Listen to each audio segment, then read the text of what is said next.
So what exactly is design thinking? Well, it's important to note that design thinking is all about process. It's a mindset that you take when approaching complex issues or unmet needs. Here are a couple steps in the design thinking process. The first is the empathy step. The most important thing that you need to do at the beginning of this process is think about an unmet need from a particular group. Then, you can start the define step.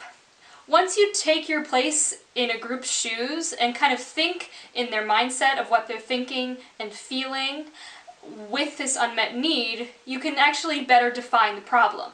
The next step is the idea step. Now's the fun part, where you get to use your creativity to come up with an intangible product idea. The next step is the prototype step.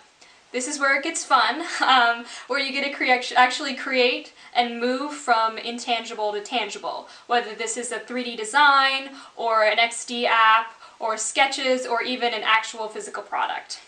The next step is the test step. It's important to note that this process, although I'm listing it as a timeline, is actually pretty secular. So you can go back, or you might have to go back to the define step, to the idea step, to the prototype step, and the testing step might be repeated several times because, no one's perfect, and getting feedback from experts, key stakeholders, users in this testing step might bring you back to new ideas or an even better, more improved product design.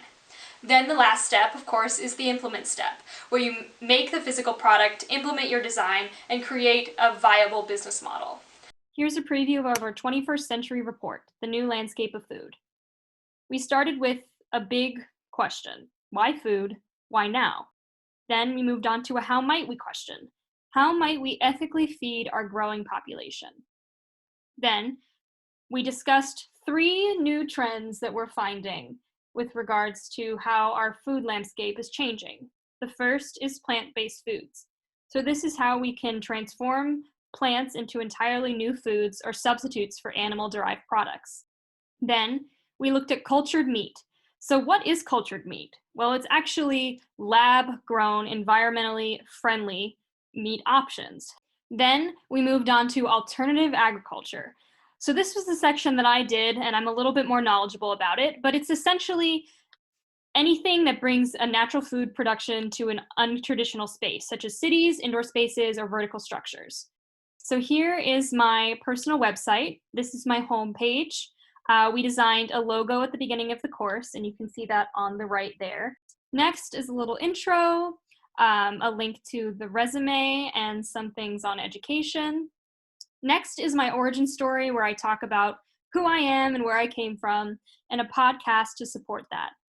Next are some career highlights. So these are just little snippets of the things I'm doing right now, and of course another link to the resume, and a gallery of photos that I think describe me and what I'm up to. So here are some of the projects that I've completed while in this course. The first one is my Adobe app design, which is a snapshot of an events app based in Chapel Hill with everything from sports to bar specials to music opportunities and venues. The next is a Tinkercad project. So this is showing 3D prototyping. I chose to do a skeleton lamp, something pretty funky. These can actually be 3D printed or even created in Minecraft, which is pretty neat. The last is the 20th century trend report. So this is a preview of some things that I think will be big in the next 10, 20 years. And all of these were done, this particular one was done in Photoshop. BUSI 521 has helped me so much with my career trajectory and finding skills that fit my skill sets and will help me in my future career. I have, my LinkedIn and my personal website have all been really great for my personal brand and connecting with people in fields that I'm interested in.